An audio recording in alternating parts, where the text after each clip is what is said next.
یہ بات سچ ہے، یہ بات پکی ہے کہ ان کے منہ سے، ان کی گفتگو سے، ان کی باتوں سے ان کی وہ مخالفت جھلکتی ہے، ان کی وہ نفرت، ان کی وہ دشمنی، ان کی وہ مخالفت باتوں سے نظر آتی ہے، جھلکتی ہے۔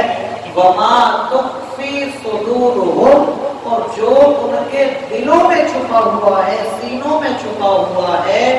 اکبر، وہ تو اس سے بھی بڑا ہے۔ یعنی دشمنی وہ تو جو بول بیٹھتے وہ بھی کم نہیں ہے، لیکن تم تو ان کے اپنا رازدار بناتے ہو، جو ان کے دلوں میں تمہارے خلاف چھپا ہے وہ بہت بڑا ہے، وہ بہت زیادہ ہے۔ فرمایا قد، تحقیق، بیننا لکم الآیات، اللہ یہ فرماتا ہے کہ ہم بیان کر رہے ہیں تمہارے لیے یہ آیتیں، یعنی مسلمانوں ہم تمہیں سیدھا رستہ دکھا رہے ہیں، تمہیں بتا رہے ہیں اس بات کو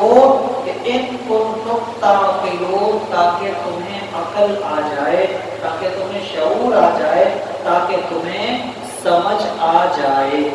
یہ آیت کریمہ اس حوالے سے بیان کی گئی جس میں وضاحت کے ساتھ سمجھایا گیا کہ اے مسلمانوں، کبھی بھی کوئی غیر مسلم تمہارا رازدار نہیں بن سکتا، یہ تو پکی ہو گئی۔ دوسرا سبق اس میں کیا ہے کہ ہم آپس میں مسلمان، آج آپس میں ہم مسلمان ایسے ایک دوسرے کا راز نہیں رکھتے، اور یاد رکھا جائے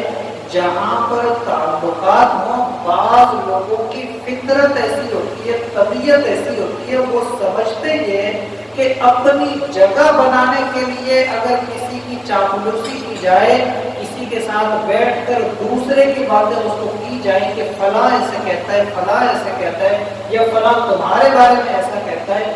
ایسے جو افراد ہوتے ہیں وہ کبھی بھی کسی کے سامنے اپنی عزت نہیں بنا سکتے، اور دنیا میں بعض اوقات کچھ حد تک دنیا تو ان کو حاصل ہو سکتی ہے، لیکن آخرت میں ذلت اور رسوائی کے سوا ان کا نصیب کچھ نہیں۔ اور بعض اوقات اسی دنیا میں بھی جب ظاہر ہو جائے کہ فلاں نے جو بات کی تھی میرے بارے میں فلاں کو ایسے کی تھی، پھر وہ کبھی عزت دار نہیں ہو سکتا۔ تو یہ یاد رکھا جائے، راز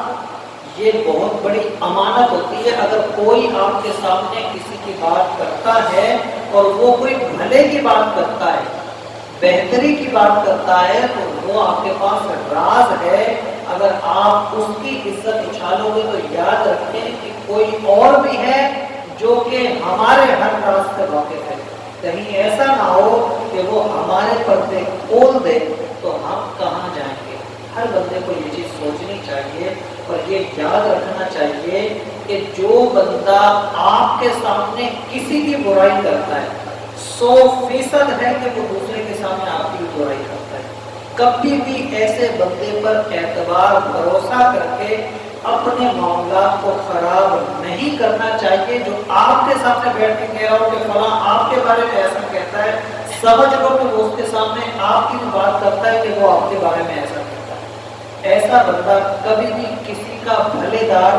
نہیں ہو سکتا۔ یہ قیامت تک کے لیے سبق ہے، اور یاد رکھا جائے مسلمانوں کی ادا یہ ہے ہی نہیں۔ یہاں قرآن کریم کی اس آیت سے واضح ہے کہ یہ کام یہودیوں کا ہے جو مسلمانوں کے دین میں رکھنا ڈالنے کے لیے ایسا کرتے تھے۔ آج اگر کسی مسلمان کے اندر ایسی عادت ہے،